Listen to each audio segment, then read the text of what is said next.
ما بعد فاعوذ باللہ من الشیطان الرجیم بسم اللہ الرحمن الرحیم النبی اولی بالمؤمنین من انفسهم وقال تعالی واللہ یعصمک من الناس وقال تعالی قل یا ایہا الناس انی رسول اللہ الیکم جمیعا وقال النبی صلی اللہ علیہ وسلم انا حظکم من الانبیاء وانتم حظی من الامم وقال علیہ الصلاۃ والسلام انا آخر الانبیاء وانتم آخر الامم او کما قال علیہ الصلاۃ والسلام صدق اللہ وصدق رسولہ النبی الکریم ونحن على ذلك لمن الشاہدین والشاکرین والحمد للہ رب العالمین۔ قابل احترام دوستو، آج کا میں نے عنوان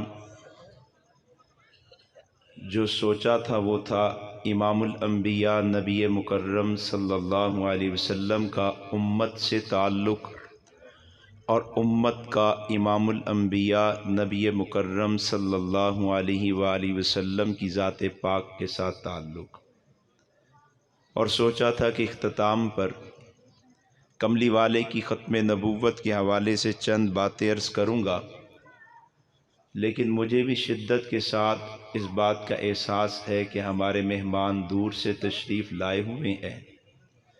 میں خود کو اس کانفرنس میں نہ پہلے مہمان سمجھتا تھا نہ آج مہمان سمجھتا ہوں، البتہ جو مہمان آئے ہیں ان کا حق بنتا ہے کہ ان کو زیادہ وقت دیا جائے، اس لیے میں اس موضوع پر آج گفتگو نہیں کروں گا، چونکہ یہ موضوع چلے گا تو کچھ وقت زیادہ لگ جائے گا۔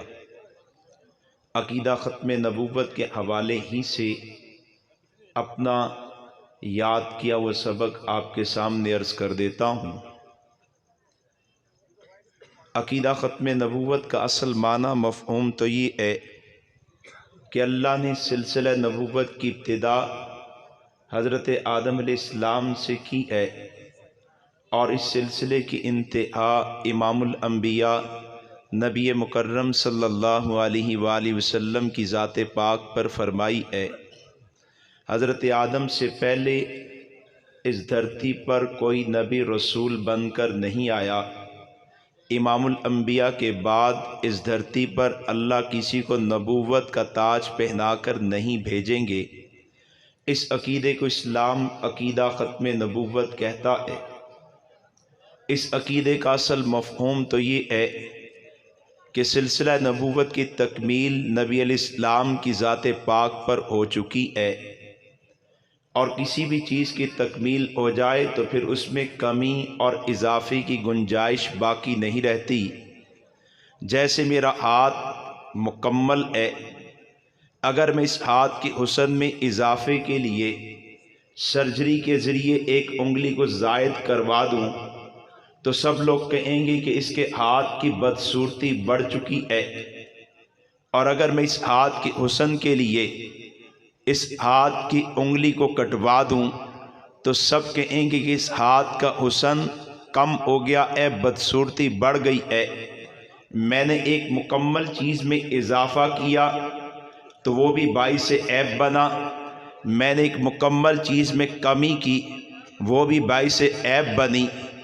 اللہ رب العزت نے دین مکمل کر دیا ہے، جیسے دین میں کمی کی گنجائش نہیں ہے، جیسے دین میں اضافے کی گنجائش نہیں ہے، دین میں کمی عیب ہے، دین میں اضافہ عیب ہے، اسی طرح نبوت امام الانبیاء کی ذات پر مکمل کر دی گئی ہے۔ اب سلسلہ نبوت میں کسی کو بطور پیغمبر داخل نہیں کیا جا سکتا، اب سلسلہ نبوت سے کسی نبی کی نبوت کا انکار نہیں کیا جا سکتا۔ اگر حضرت صلی اللہ علیہ وسلم کے بعد کسی نئے نبی کو تسلیم کیا جائے تو ایک مکمل سلسلے میں عیب لانا ہے، اور اگر حضور سے پہلے والے انبیاء میں سے کسی ایک کی نبوت کا انکار کیا جائے تو یہ بھی سلسلہ نبوت کی تکمیل کے بعد اس میں عیب کو پیدا کر دینا ہے۔ تکمیل نبوت ہی ختم نبوت ہے، لیکن عوام کی زبان میں اس کو یوں بیان کیا جاتا ہے کہ امام الانبیاء کے بعد اس دھرتی پر اللہ کسی کو نبوت کا منصب عطا نہیں کریں گے۔ امام الانبیاء کے بعد اس دھرتی پر اللہ کسی کے سر پر نبوت کا تاج نہیں رکھیں گے۔ امام الانبیاء کے بعد اس دھرتی پر اللہ کسی کو نبوت کا اعزاز منصب عطا نہیں کریں گے۔ اس عقیدے کو اسلام عقیدہ ختم نبوت کہتا ہے۔ عقیدہ ختم نبوت ہمارے دین کی بنیاد ہے۔ عقیدہ ختم نبوت ہمارے دین کی شارگ ہے۔ عقیدہ ختم نبوت ہمارے دین کا مرکز ہے۔ عقیدہ ختم نبوت ہمارے دین کی روح ہے۔ عقیدہ ختم نبوت ہمارے دین کا دل ہے۔ جیسے دل کی دھڑکن بند ہو جائے پورا وجود ساکت رہ جاتا ہے، جیسے شارک کٹ جائے بقیہ اعضاء دفاع نہیں کر پاتے، روح بدن سے نکل جائے بدن بیکار رہ جاتا ہے۔ خدا کی قسم اسلام میں ذات پیغمبر، اسلام میں نبی علیہ السلام کی ذات شارک کی مانند ہے، کملی والے کی نبوت دل کی مانند ہے، کملی والے کی ختم نبوت روح کی مانند ہے۔ اگر ذات پیغمبر محفوظ نہ ہو، نبی کی عزت محفوظ نہ ہو، کملی والے کی نبوت محفوظ نہ ہو، کملی والے کی ختم نبوت محفوظ نہ ہو، تو پھر اسلام محفوظ نہیں رہ سکتا، پھر اللہ کی توحید باقی نہیں رہ سکتی۔ گزشتہ انبیاء کی نبوتوں پر صداقت کی کوئی دلیل باقی نہیں بچتی، پھر قرآن کی صداقت پر کوئی دلیل باقی نہیں بچتی۔ تمام عقائد کا انکار ختم نبوت کا انکار ہے، تمام احکامات کا انکار ختم نبوت کا انکار ہے، ذات پیغمبر کا انکار اسلام کا انکار ہے، نبی کی نبوت کا انکار اسلام کا انکار ہے، کملی والے کی ختم نبوت کا انکار اسلام کا انکار ہے۔ وجہ اس کی یہ ہے کہ ہم جس بھی حکم کو مانتے ہیں، ہم جس بھی عقیدے کو مانتے ہیں، ہم حکم کو جس طریقے سے ادا کرتے ہیں یہ دیا ہمیں اللہ نے ہے، لیکن واسطہ کملی والے کی ذات ہے۔ میں نے آپ نے اللہ کو مانا بغیر دیکھے مانا، میں نے آپ نے انبیاء کو مانا بغیر دیکھے مانا، میں نے آپ نے فرشتوں کو مانا بغیر دیکھے مانا، میں نے آپ نے جنت کو مانا بغیر دیکھے مانا، میں نے آپ نے جہنم کو مانا بغیر دیکھے مانا، میں نے آپ نے قبر کی عذاب ثواب کو مانا بغیر دیکھے مانا، میں نے آپ نے کندھوں پر موجود فرشتوں کو مانا بغیر دیکھے مانا۔ کوئی آدمی سوال کرے غیب پر ایمان کیوں ہے، بغیر دیکھے اللہ کو کیوں مانتے ہو، بغیر دیکھے نبیوں کو کیوں مانتے ہو، بغیر دیکھے جنت جہنم کو ایمان کیوں رکھتے ہو، بغیر دیکھے قبر کی تنگی کو وسعت کو کیوں مانتے ہو، بغیر حرکت محسوس کیے بغیر بوجھ محسوس کیے کندھوں کے فرشتوں کو کیوں مانتے ہو؟ ہم ایک ہی بات کہیں گے، ہم نے امام الانبیاء کو مان لیا، آپ نے فرما دیا اللہ ہے، آپ کی ذات پر اعتماد کر کے ہم نے بغیر دیکھے اللہ کو مان لیا، آپ نے فرما دیا انبیاء دنیا میں آئے، آپ کی ذات پہ اعتماد کر کے ہم نے 1,24,000 انبیاء کو مان لیا، آپ نے بتا دیا جنت بھی ہے جہنم بھی ہے، ذات پیغمبر پر اعتماد کی وجہ سے بغیر دیکھے جنت کو مان لیا، بغیر دیکھے جہنم کو مان لیا۔ کملی والے نے جس کو اللہ کی کتاب کہا ہم نے اسی قرآن کو اللہ کی کتاب مانا، آپ نے نماز کو عبادت کہا ہم نے مان لیا، آپ نے حج دیا حج کا طریقہ دیا ہم نے مان لیا، آپ نے زکوٰۃ دی زکوٰۃ کا نصاب دیا ہم نے مان لیا، آپ نے حج دیا حج کا طریقہ دیا ہم نے مان لیا۔ غرض یہ کہ آپ اللہ کی توحید سے آئے، ذکر تسبیح تلاوت تک آ جائے، یہ پورے کا پورا دین مسلمان کو نبی کے واسطے سے ملا ہے۔ اگر یہ واسطہ نہیں تو خدا کی قسم پھر اسلام کا وجود باقی نہیں رہتا۔ اگر یہ واسطہ محفوظ نہیں تو پھر اسلام کا وجود باقی نہیں رہ سکتا۔ اور دوسری بات دوستو، کملی والے کی ختم نبوت جہاں مذہب کی بنیاد ہے وہیں ہمارے نبی کی وجہ امتیاز بھی ہے۔ ہمارے نبی کو پہلے تمام انبیاء میں اللہ نے فضیلت بھی عطا کی ہے. ہمارے نبی کو پہلے تمام انبیاء میں اللہ نے امتیاز بھی عطا کیا ہے. فضیلت کی وجہ کملی والے کے تمام انبیاء کے کمالات کا جامع ہونا ہے. یعنی ذات پیغمبر میں اللہ نے ہر ایک نبی کے کمال کو جمع کیا ہے. اگر اللہ نے ہر ایک نبی کو آدم سے عیسیٰ تک ہر ایک نبی کو ایک کمال دیا, اللہ نے ہمارے نبی کو 1.25 لاکھ کمالات عطا کیے ہیں. آدم سے عیسیٰ تک ہر ایک نبی کو اللہ نے 2 کمال دیے, تو ہمارے نبی کو اللہ نے 2.5 لاکھ کمالات دیے ہیں. آدم سے عیسیٰ تک ہر ایک نبی کو اللہ نے اگر 4 کمالات دیے تو ہمارے نبی کو اللہ نے 5 لاکھ کمالات دیے ہیں. ان کمالات کی کثرت کی وجہ سے, ان کمالات کی زیادتی کی وجہ سے ہمارے نبی پہلے تمام انبیاء میں اعلیٰ ہے, ہمارے نبی پہلے تمام انبیاء میں افضل ہے. لیکن ہمارے نبی پہلے سارے انبیاء میں ممتاز بھی ہے, جدا بھی ہے. اس امتیاز کی وجہ خدا کی قسم سرکار کی ختم نبوت ہے. امتیاز کی وجہ سرکار کی ختم نبوت ہے. اور اللہ نے ہر ایک پہلو سے نبی علیہ السلام کو پہلے انبیاء میں امتیاز دیا ہے. اگر آپ کمالات کے اعتبار سے دیکھیں, حضور آپ کو پہلے تمام انبیاء میں ممتاز نظر آئیں گے. اگر آپ تعلیمات کے اعتبار سے دیکھیں, حضور آپ کو پہلے تمام انبیاء میں ممتاز نظر آئیں گے. اگر آپ اخلاق کے اعتبار سے دیکھیں, حضور آپ کو پہلے تمام انبیاء میں ممتاز نظر آئیں گے. اگر آپ معجزات کے اعتبار سے دیکھیں, حضور آپ کو پہلے تمام انبیاء میں ممتاز نظر آئیں گے. اگر آپ کتاب کے اعتبار سے دیکھیں, حضور آپ کو پہلے تمام انبیاء میں ممتاز نظر آئیں گے. اگر آپ نبی کے اصحاب کے اعتبار سے دیکھیں, حضور جدا ملیں گے. ازواج کے اعتبار سے دیکھیں, حضور ممتاز ملیں گے. اگر آپ نبی کی اولاد کے اعتبار سے دیکھیں, حضور جدا ملیں گے. امت کے اعتبار سے دیکھیں, حضور جدا ملیں گے. انسانوں کی تقسیم کے اعتبار سے دیکھیں, حضور جدا ملیں گے. اگر آپ علاقائی تقسیم کے اعتبار سے دیکھیں, حضور جدا ملیں گے. آپ زمانے کی تقسیم کے اعتبار سے دیکھیں, حضور جدا ملیں گے.